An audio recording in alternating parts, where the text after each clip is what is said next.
I can hear breath. Okay.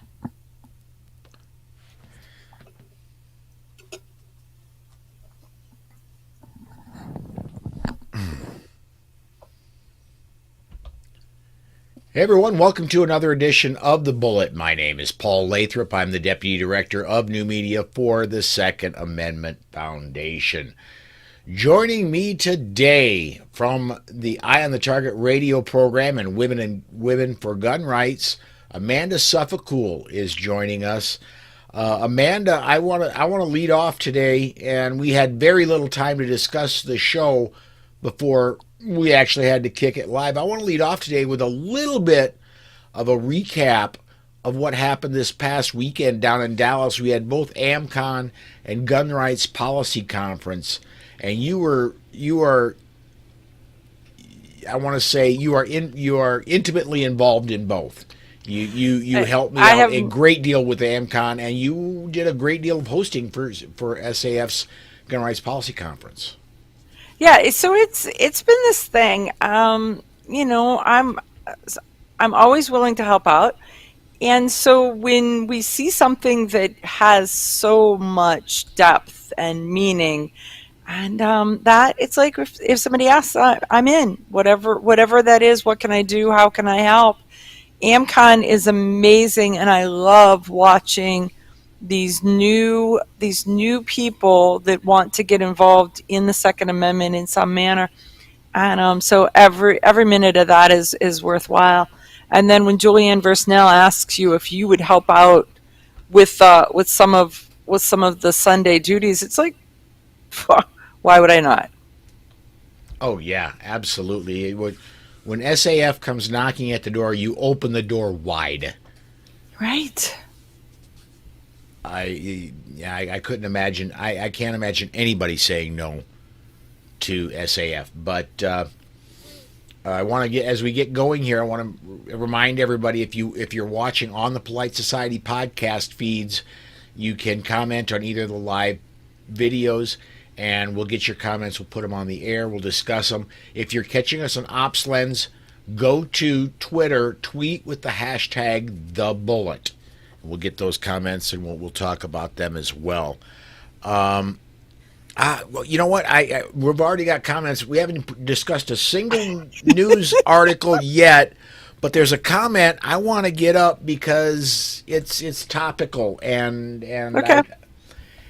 Mike over on the YouTube side says also Amanda's running for the board for the NRA.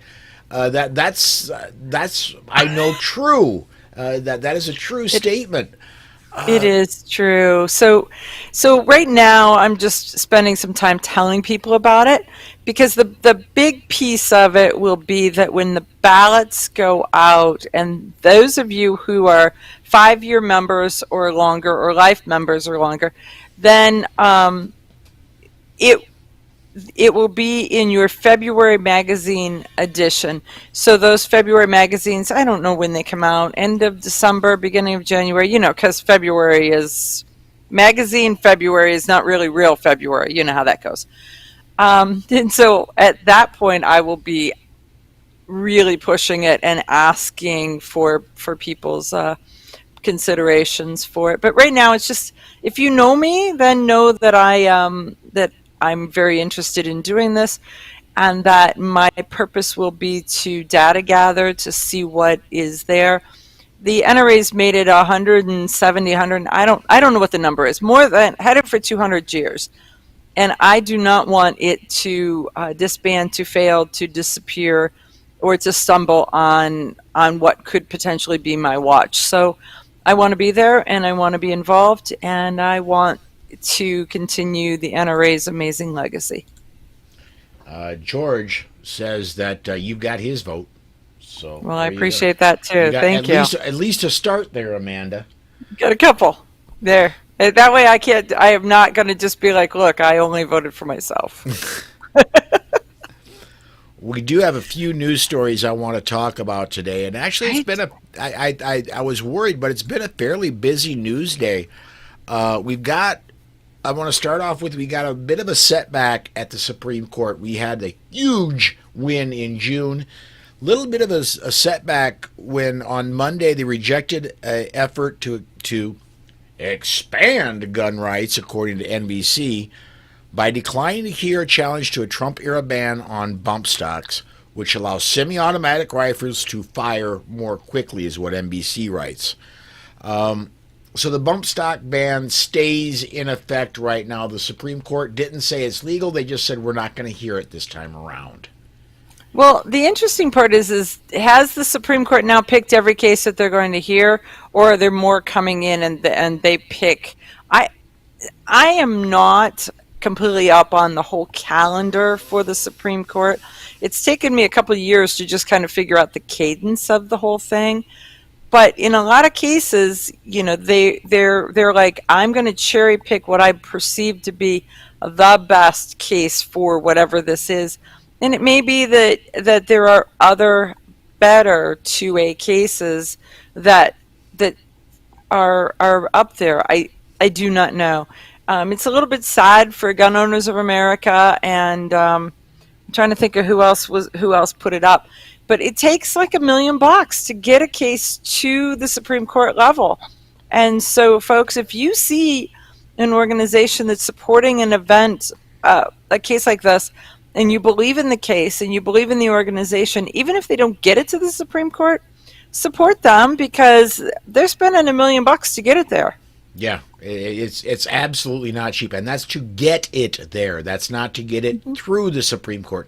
To get it there is over $1 million. Exactly. I do want to one more from Supreme Court today. We did get a win. This one off of WashingtonExaminer.com. I'm going to read just a little bit of this one. In the months since the 6-3 conservative victory on the Supreme Court expanded gun possession rights and weakened states' abilities to limit the carrying of guns in public spaces, the High Court has identified several cases in need of rehearing in light of the new precedent. This week, the Supreme Court ordered a lower court in Massachusetts to vacate its ruling on the state's gun control law and reconsider the case Warren versus Liver. At issue is a state law imposing a lifetime ban on purchasing handguns for anyone convicted of nonviolent misdemeanors involving the possession or use of guns. Amanda, we had a decision last week where you couldn't be denied your second. This was in Texas by a federal judge. You couldn't be denied your Second Amendment rights if you were charged with a felony and not yet convicted. Right. I'm looking forward to the day when, if it's a non-violent offense, they can't take your Second Amendment rights away, period. Once you've served your time, once you've paid your debt to society, you get all your rights back. I agree with that. The other piece to this is pay attention to what just happened there. The Supreme Court didn't hear the case. They just smacked it back to the lower court. And I believe that we're going to see a whole lot of the Second Amendment ping pong, just bounce it back and say, oh, by the way, I'm not allowing you to just lob it back over the net. Bounce it back, rehear it, and consider Bruin when you do. We really meant what we said when we ruled in Bruin. Think about it and do this again. Yes. Right. Let's see here. Let me get a couple comments in here. Michael DeWine, and I know Michael was, I don't know if he was at GRPC, but let me get this comment up. Huh.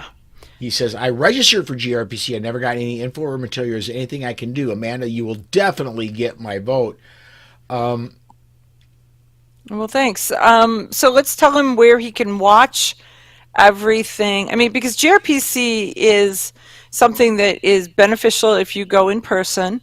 We don't know where it will be next year. It moves around the country, it typically in a 4 or 5 year cycle. But their goal is to kind of keep it somewhat toward the middle of the United States so that everybody can fly in from all directions. Yep. And then it's also then put together virtually so that they can watch it from the comfort of their own home.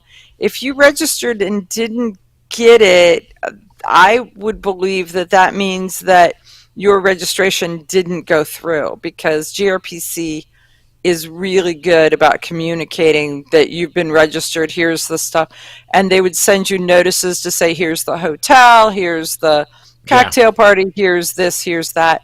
So the fact that you you'll got nothing says somehow there was a glitch in the internet. you'll get a dozen emails after you register, depending Yeah. on when you register. I try to be 1 year, and I want to say it was 2018. I was the very first person to register for GRPC, and it was before I was an employee. But anyway, you will get about a dozen emails throughout the time between when you Hmm. register and when GRPC happens. They come more rapidly as GRPC approaches. Yeah, And because you get the, hey dummy, did you get a hotel room, a couple different times, because I'm like, did I?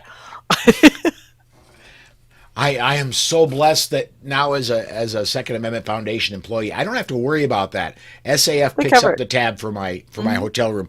I also want to mention. Let me get this comment because this ties into the next. Jack says, I watched online the GRPC, so they mentioned QR codes in the back of the badges with information. Is that available to us that did not attend? I Hmm. could, I created a few of those QR codes. They're for specifically for the GRPC Saturday and Sunday broadcasts on YouTube. Were the ones that were on Right. the back of the badge. I could throw links in here, but let me mention this. You can go to the Second Amendment Foundation's YouTube or Facebook page. The full conference is there. My job's starting to, well, it's already started. I'm starting to do it for AmCon right now, and I've got one talk done. I was doing that earlier today.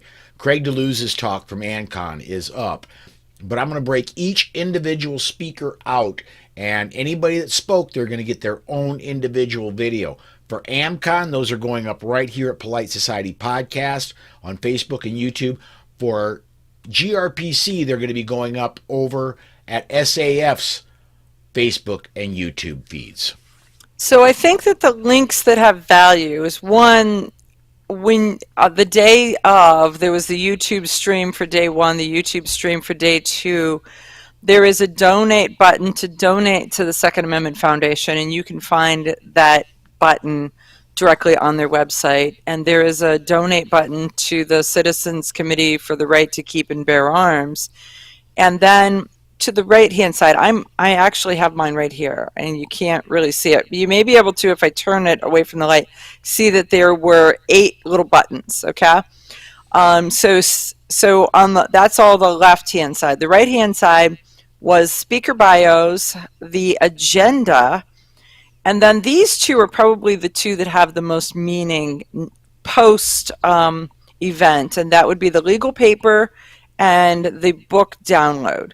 So those two, I'm sure that Paul can somehow get us a link to them. But the YouTube stream day one and day two, you're going to catch that just by going to YouTube now, or to wherever Paul's directing you.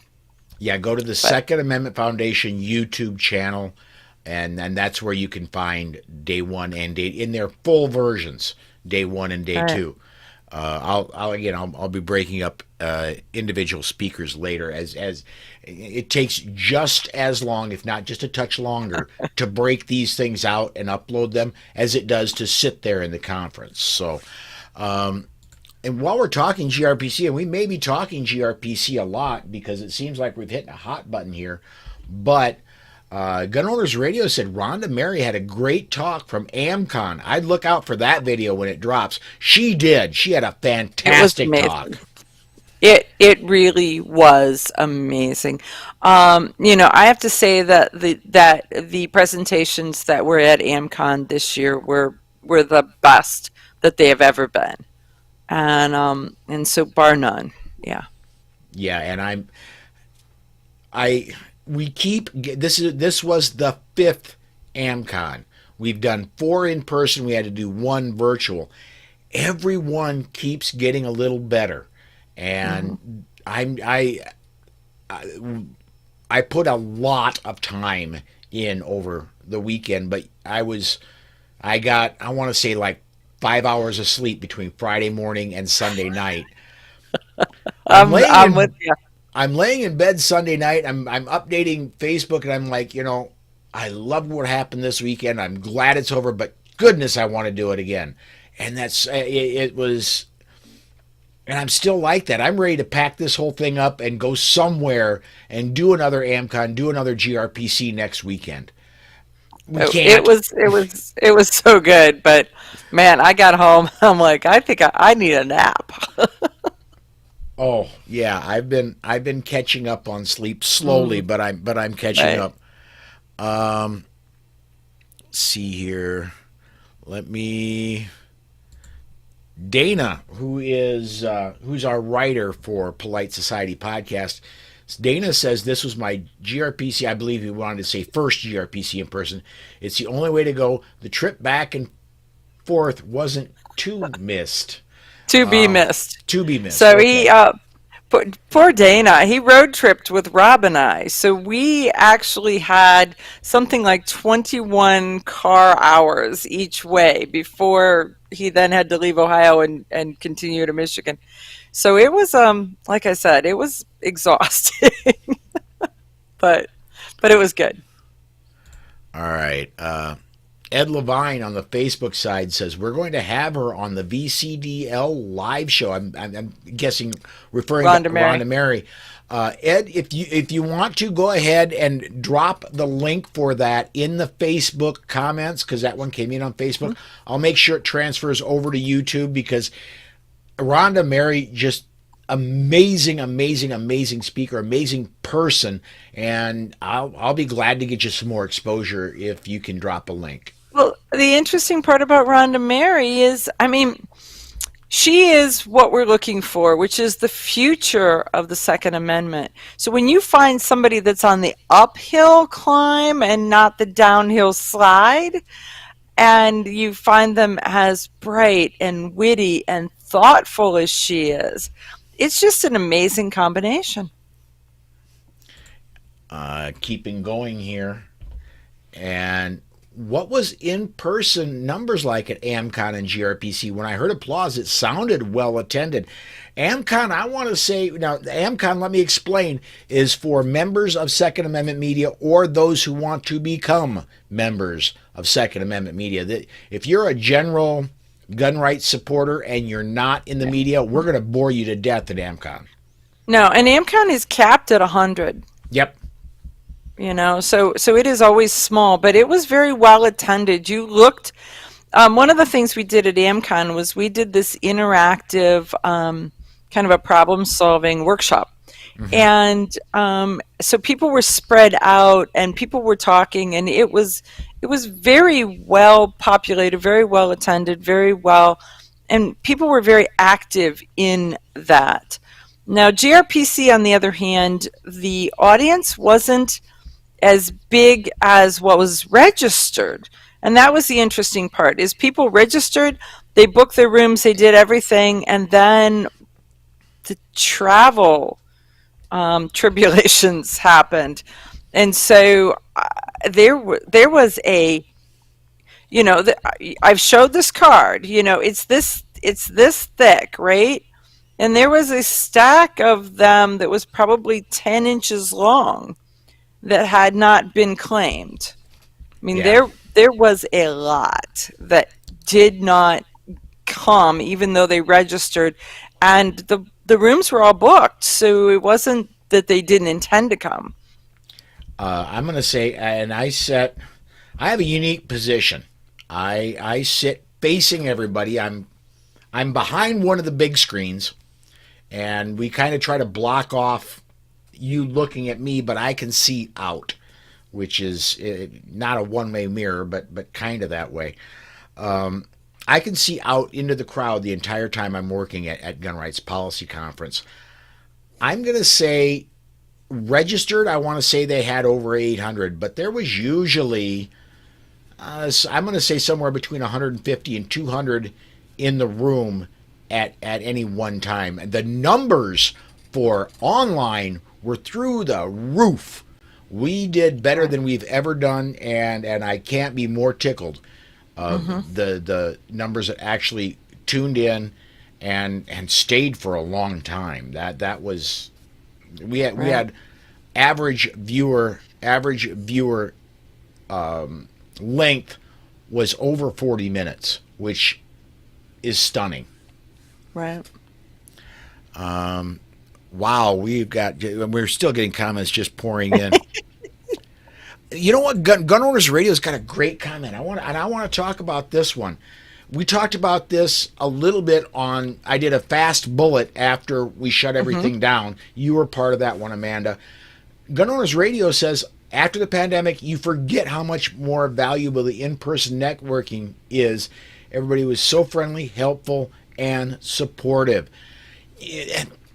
This is the in-person networking is so much of what GRPC and AmCon is all about. I personally have the next 6 weeks of Polite Society booked out just by people I ran into over the weekend. Right. Mm-hmm. And No, and I believe that. And the fact that you can catch somebody in the hall and you can find out they're talking about what they're doing on the stage, and then you can see them in the hall, and it's just amazing to me. I love it. And I actually got to meet Roderick in person. He was there. He says some from Florida were missing, and that's absolutely understandable. Yeah. I think they were adjusting the speakers lineup right up till, because people thought that they could get out, or they thought that they could get there. And I had somebody who is in my circle who is not. They were not in the path of the storm, yet they were in the storm surge, storm water. They're still out of their house because the water came up that high. It's still coming up, actually. That's the part that I don't think a lot of people see in Florida, or see that isn't in Florida, is the water in Florida is still rising. Yeah, it's I'm not an expert. I'm from South Dakota. We don't deal with hurricanes very much up here. But I did drive truck and got through hurricane area a lot. And the real damage from hurricanes is not the winds, it's not the storm, it's not the hail, the occasional tornadoes. The real damage from hurricanes is the flooding. Right. And they had a lot of it. But most of us think that the flooding is over when the rain stops. And I don't know why the water keeps rising. I really don't, but it is. Yeah. Couple more comments. I'm gonna take these two and put them up back to back because okay. Gun Websites. Pete says Paul took over Charles Heller's spot this year, and then he says, well, in the room, not on the audio board, not trying to start a fight. Well, and no, you're not starting a fight, and no, I didn't. He was there too. Charles was there, and Charles still is master of the audio. Charles and I work together. It's just previous years he's done audio on his side of the stage. I did video on mine. This year we decided, it's going to be a whole lot easier if we just marry us working together from the same table. The stuff is closer together, and we can more closely marry audio and video and take advantage of a lot of synergy if we work together, and that's what we did this year. So that's what's going on there. I want to skip down one story and talk about somebody that was and made a fantastic talk at GRPC, Dr. Lott, and we got a story off NBC 25 News out of San Diego. I'm going to read a little bit of this story. A research-focused nonprofit, the Crime Prevention Research Center, claims it conducted an analysis that found an FBI has been undercounting the number of legally armed citizens who courageously thwart mass shootings attempts across the country.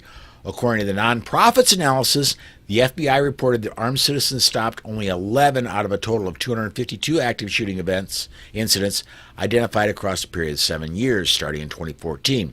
However, the CRPC identified a total of 360 active shooter incidents during that time period, tallying 124 that were stopped by armed citizens. The CRPC claims the FBI undercounts the overall incidence of mass shootings because it excludes active shooter incidents that occur in process of another crime, such as robbery or fighting over turf, which I'm sure means gangs. Mm-hmm. And Well, that was part of his yeah, talk at GRPC.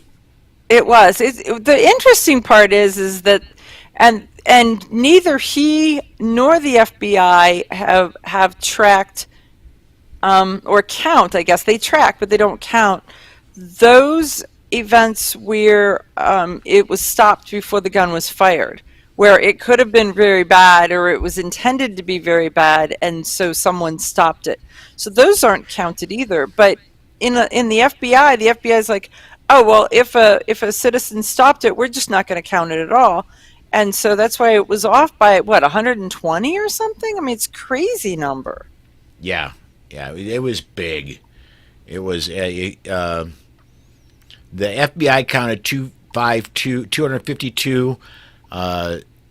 Dr. Lott counted 360. FBI said 11 were stopped, and Dr. Lott said 124 were stopped. So Right. they were off by by about 50% on active shooters, but they were off by a factor of Well, 12 on Well, the it ones that were looks as stopping armed if citizens. they just took the 120 or 110 extras that Dr. Lott counted, and just it was like, oh, this meets both of these criteria, we don't count it. This meets both of these criteria, we don't count it. If it's not stopped, we're going to count it, right? This meets, we don't count it. And so that's really what it was. Is there's like 110 of them that just got discounted, even though they were legitimately, yeah, Yeah. legitimately somebody, a good guy with a gun. I have to say, I've been on the road for a while, so somebody does not want to let me. This would I, be my life right now. let me see if I can. There we go. I'm gonna go ahead and take the titles out so we can all say hi to Crosley. Yeah, he is like, I just have to be wherever she is. He's got to be touching me. It's crazy, poor little guy. All right. Let's Mm. let's see here. And Pete, let me get this one up. Pete says GRPC audio was better and more consistent this year for sure. Well, we did still have issues, and part of those issues were marrying of the systems, and I'm going to leave it there. Yeah, There were but no, but he's talking about the audio, and the audio was really good, and it worked, and so we, as a guest host, carrying mics around and stuff, I never had a problem with one of the mics this time. It yeah. was it was all good. Well, and one thing that we've done at Gun Rights Policy, this is a bit wonky and this is a bit technical, so if I get above your head, I'm sorry to viewers. I know I won't be over your head, Amanda, but we went from wired mics to wireless mics. It was an experiment for 2 years at AmCon, and it Hmm. worked so well they went ahead and adopted it at GRPC, and I think it was both a blessing and a curse. It was a blessing in that the audio was crisp and clear, and we didn't have to tape Hmm. down as much so people couldn't step on it. It was a curse because as the guy that both handled the remote camera and the board and what you see, the people felt free to walk about the stage and not stay in front of the camera. They were a lot more mobile, yes, and so they would walk right off the picture, and then they'd walk back, and then you'd see the camera chase them, and then they'd turn around, and you'd see the camera chase them. It was somewhat, if you're a nerd like me, it was somewhat like a cartoon where where You could see that somebody was messing with somebody, but they weren't on purpose. Dr. Lott was awesome. He was on News Nation last night with Leland Vittard. Full segment about mass shootings stopped by civilians. I want to toss this out here because I want you guys to see the personality of Dr. John Lott. When you talk to him, he is so cerebral. I mean, he has so much in his head. He is so smart. He is just brilliant. And so when he's at this, you want to stop and talk to him, but you really don't want to disturb him. If he looks like he's having deep thoughts or he's looking like he's having a deep conversation, you just kind of move on. And some of us are, running around having pictures, getting your picture taken, doing selfies, all this kind of stuff. He gets home and the first thing he says is, "Hey, nobody offered to take a selfie with me." And that cracked me up. And so his fiance is like, "John, you've just got to throw yourself in there." And I was just dying I laughing. would love to see some selfies that are photobombed by Dr. Lott. That would Oh, be wouldn't that be? hilarious. It would be. So I just thought it was so cute. And so for all of you, no matter who they are, how important they are, all of those kind of things, if you want a picture taken with them, ask them because sometimes Yes. they just feel left out. All right, just a couple more comments. We're over time. We got to get out of here. But uh, going again to gun websites, we're all okay with the puppy. Crosley is welcome here. And then let's see here. And Gun Owners Radio. Let me get this one up. I'm trying to see if there's a I'm trying to see if Trying to there's a find a break. prior comment. It's not the first time Pro 2A content has been suppressed. There was an incident where Teresa Einacker's testimony was not recorded in opposition to a bill in New Jersey. Yeah, and John Petrolino wrote about that and did a good Right. job. Because the real issue isn't that they didn't hear her because they did. The real issue is later on when you're using the research from these testimonies for future things, or when somebody says, well, there was all of these anti-gun people did something and nobody from the pro-gun side showed up, and it's like, wait. When that is suppressed, it's actually changing documented history. And that's the concern. That's really the concern. Yeah, well, again, we're over time, but so we got to get out of here. But I would be remiss if I didn't ask you, number one, if you would on the way out, briefly plug your running for the NRA board, and also tell everybody about Women for Gun Rights.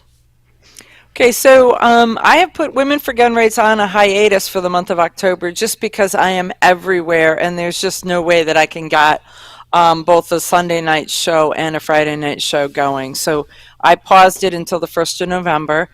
And but it's an amazing opportunity to talk to women in the Second Amendment community that are doing amazing things.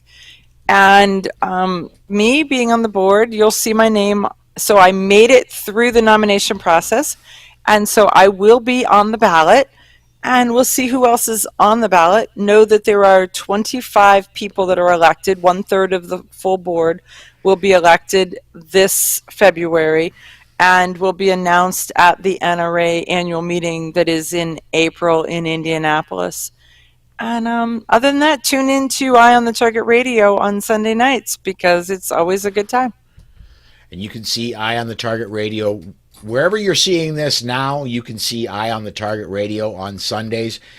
She's got a video producer she may want to consider replacing because he occasionally puts snarky comments up when she's not looking at the screen, and they're gone by the time she looks up. So, don't know who that would be. But anyway, I don't know, but it's pretty funny. Yeah. let's go ahead and set this one aside. Amanda, thank you. Everybody watching, thank you. And we've had a ton of comments. Thank you for commenting. We'll be back tomorrow, 5 p.m. Central Time. Come join us then. Until then, everybody have a great day, and thanks for watching.